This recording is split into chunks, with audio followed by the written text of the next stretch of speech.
folks, I'm Geek here. Unfortunately, my laptop died at the beginning of this particular talk, and so we missed the first half of the talk. However, if you go to about the 3-minute, 13-second mark in this video, you should be able to see the tail end of it. Sorry for the technical difficulties.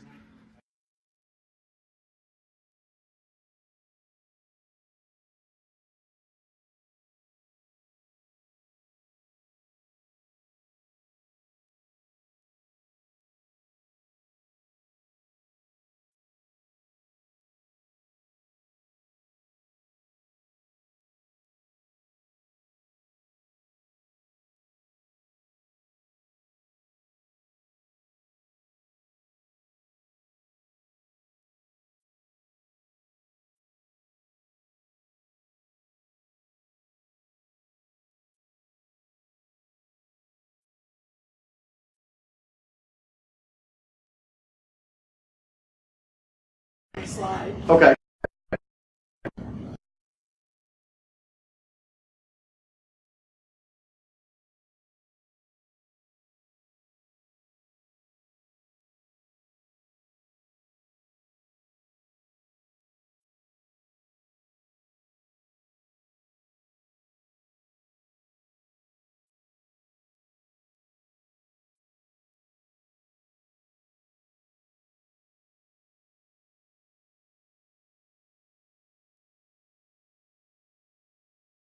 Information.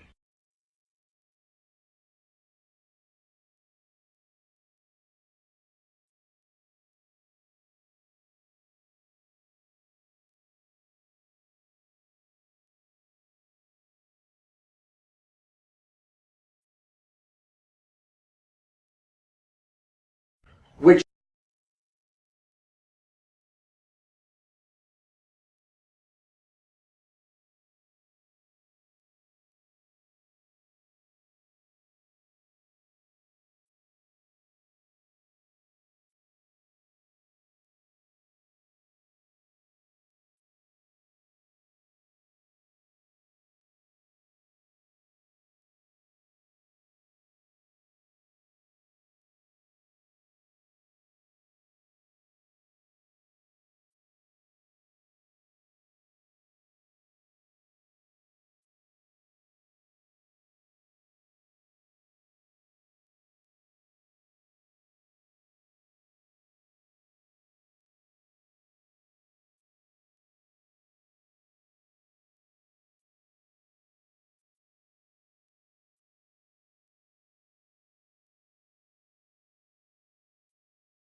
What's that? And that it hasn't been given. Right. Exactly. So let's go over this. Let's go over this. The general concept again. This guy says to this guy, "Give me some information." This guy says, "Sure, you can have all this information. And by the way, you're going to use this right here to verify that information, to validate it." So it's like walking up to a spy on a street and saying, "Tell me a secret and prove to me who you are." And the spy says, "Well, I'm Bob, and you can trust me because I'm Bob." Well, no, I don't trust you. You say you're Bob. I believe that you think you're Bob, but I can't validate that. That's why you have to validate the entire zone by comparing the public key signing key you already got from a trusted provider, like your operating system vendor, with the public key signing key the server in question gave you. Of course, that's still, if those two are the same, why is it sending it to you in the first place? And we'll probably never know the answer to that. No, the reason it sends it to you in the first place, so you can decrypt the signatures and validate. This is actually a really neat, elegant solution. Now, internet, don't trust them, trust GoDaddy first, the root provider. What is the trust?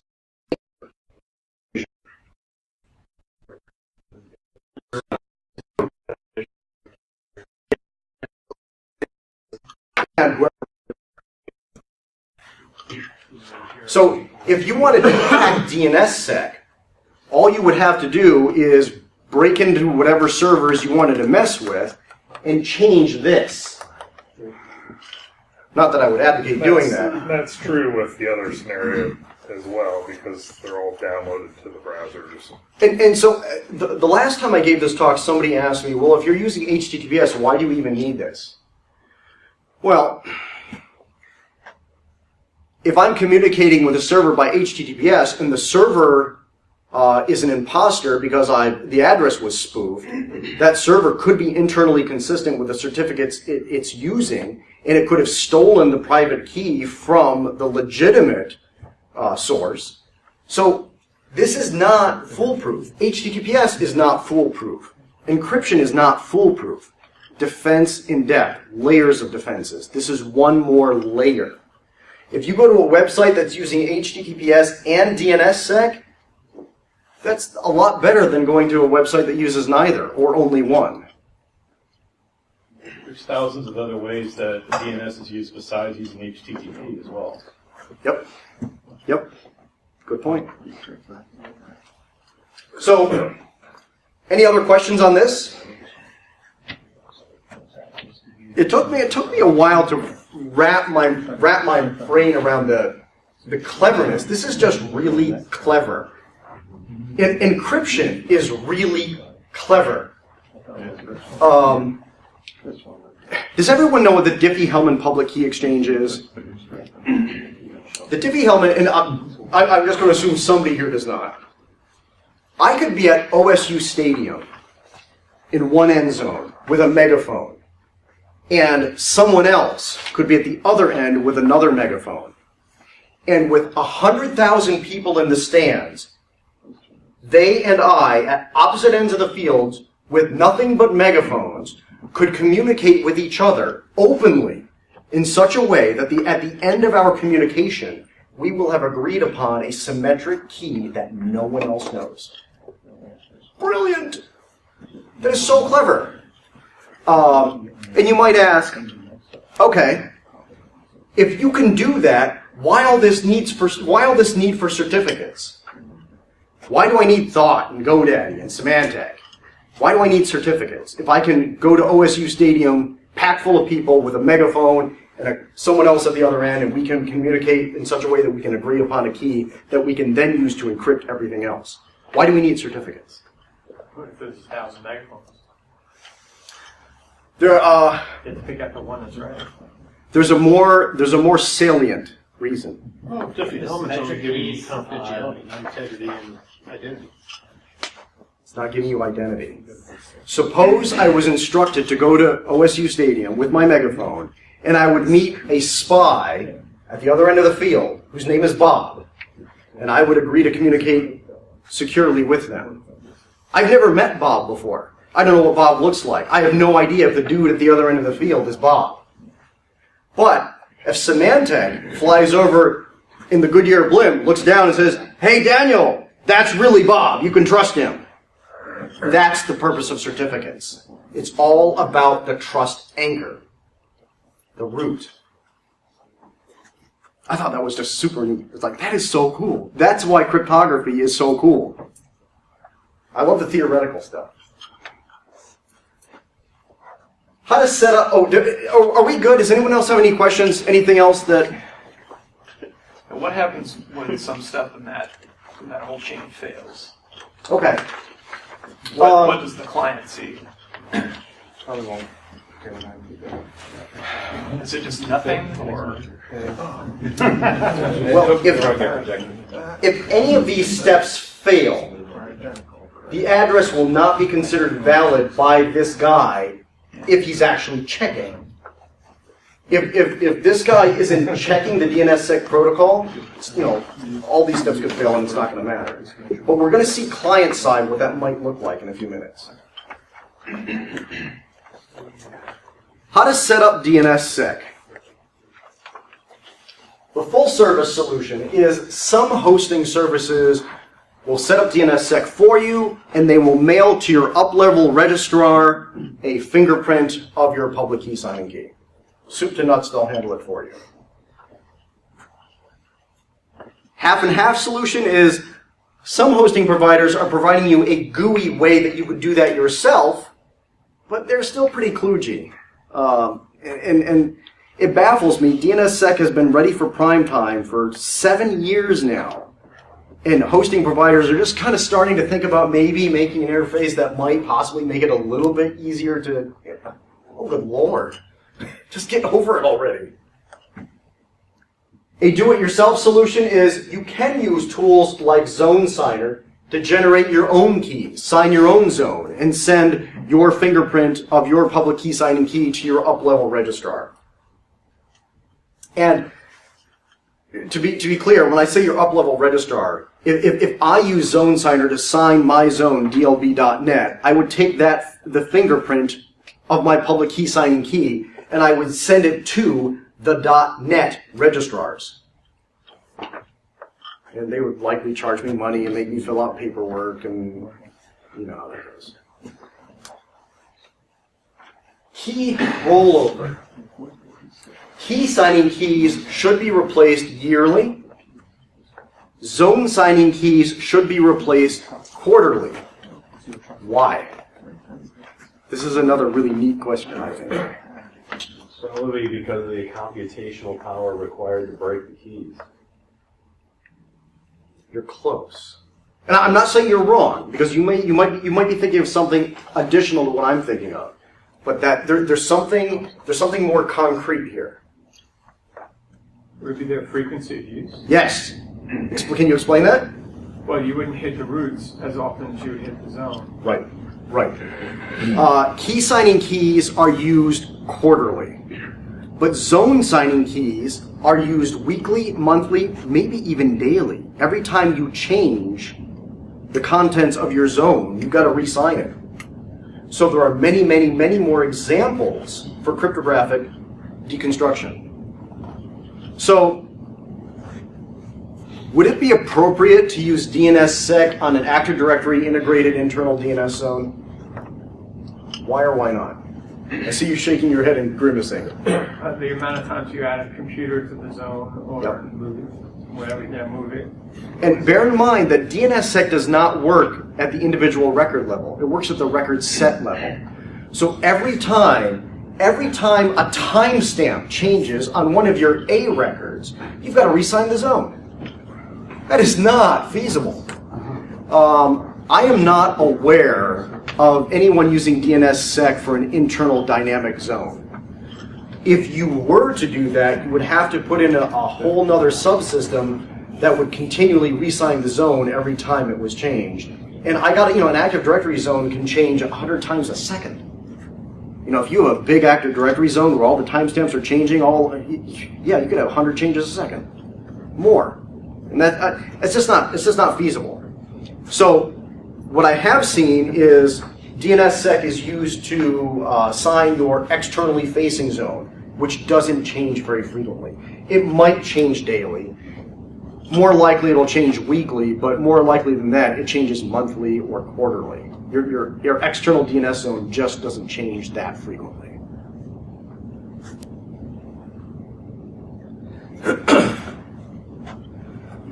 Verifying DNSSec infrastructure server side. Sandia National Labs in Albuquerque, New Mexico, and Livermore, California. And I want to pause here for a second. The National Labs. Can we please start funding the National Labs again? Bell Labs, Sandia National Labs, Stone Ridge, Argonne. The purpose of the National Labs is pure research. Research for research's sake. When the electron was discovered, no one knew what they were going to do with it. And now look at us. If our scientific research is based solely on profit and immediate applicable value, we're really selling ourselves short. The National Labs, I love the National Labs. Okay, the Sandia National Lab, for your viewing pleasure, has come up with this tool called DNSBiz. These are the controls. There's a handy-dandy legend down here. And at the time I wrote this talk, the information I've taken for this talk is based on the information that was available at the time. I expect the tool has been updated in the last 6 months, 12 months, but it's a really super handy tool. When I plug in my zone, DLB, DanielLBenway.net, into DNSViz, this is what I get. And again, there's probably no prayer of you reading. The green stuff is mine. Everything else is from the tool. The rectangles are the zones. So this is your root zone, this is your net zone, this is your DLB zone. So ovals represent key records, either key signing keys, zone signing keys, or DS records. These horizontal ovals or rounded rectangles, those are my A records, my MX records, my text records, my NS records, my SOA records.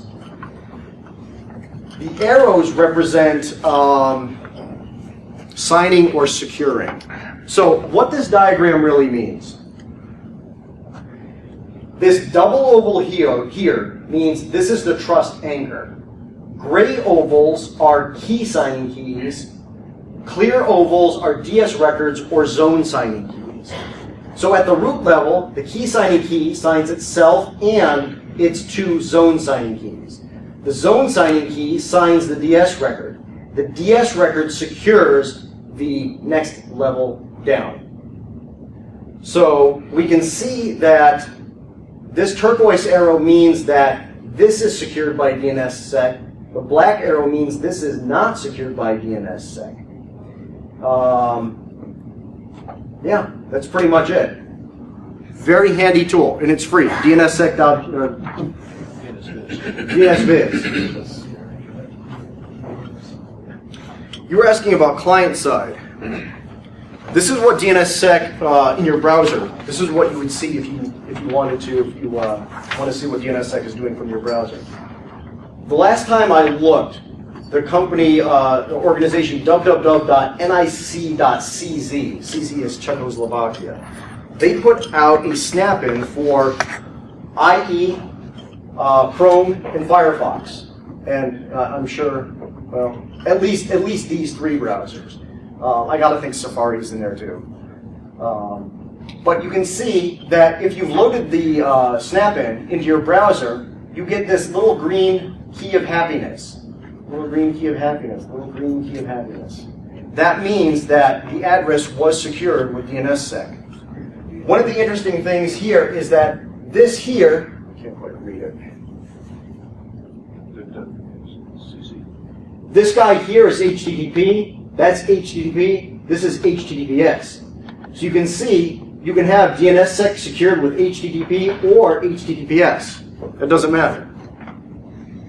Is that kind of what you were thinking of? I guess to be more specific, if verification fails at some step, either the root or the .NET servers, you won't get the green key of happiness. You won't get the green key.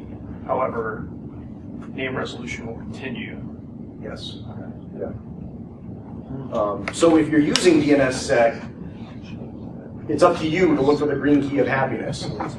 And in some number of years, it's depressing, it should be some number of hours, but it's going to be in some number of years, browsers are going to become configured to reject anything that does not have the green key of happiness. And it's actually called that. It's called the green key of happiness.